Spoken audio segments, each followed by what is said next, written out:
Volkswagen və Uber ABŞ-da pilotsuz taksi xidmətinin yaradılması üzrə geniş miqyaslı tərəfdaşlıq elan ediblər. İlk Volkswagen ödə. Bus robotaksiləri artıq 2026-cı ildə Los Angelesdə sərnişin daşımağa başlayacaq, lakin sükan arxasında ehtiyat məqsədlə operatorlar olacaq. 2027-ci ilə qədər bu avtomobillərin tam avtonom rejimdə işləməsi planlaşdırılır. TechCrunch'un məlumatına görə bu xidmətin qarşıdakı 10 il ərzində ABŞ-ın bir neçə şəhərində istifadəyə verilməsi planlaşdırılır, lakin ilkin mərhələdə layihə yalnız Los Angelesdə işə salınacaq.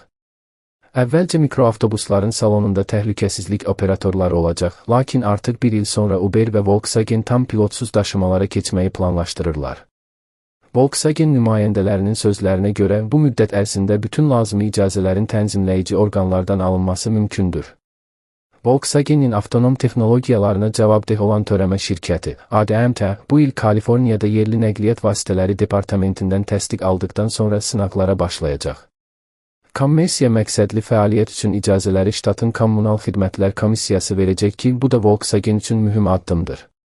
Xüsusilə Argo All layihəsinin bağlanmasından və Mobile ilə əməkdaşlığa yönəldikdən sonra bu, şirkət üçün yeni mərhələdir.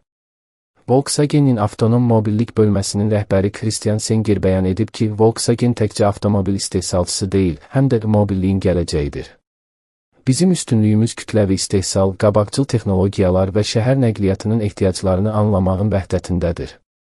Uber ilə tərəfdaşlıq bu prosesi daha da sürətləndirəcək deyə o vurğulayıb. Baxmayaraq ki, Volkswagen daha əvvəl öz taksi xidmətini inkişaf etdirməyi planlaşdırmadığını bildirmişdi, şirkət ödə. Bus pilotsuz mikroavtobuslarının və avtoparkın idarə olunması üçün proqram təminatının satışında perspektivlər görür.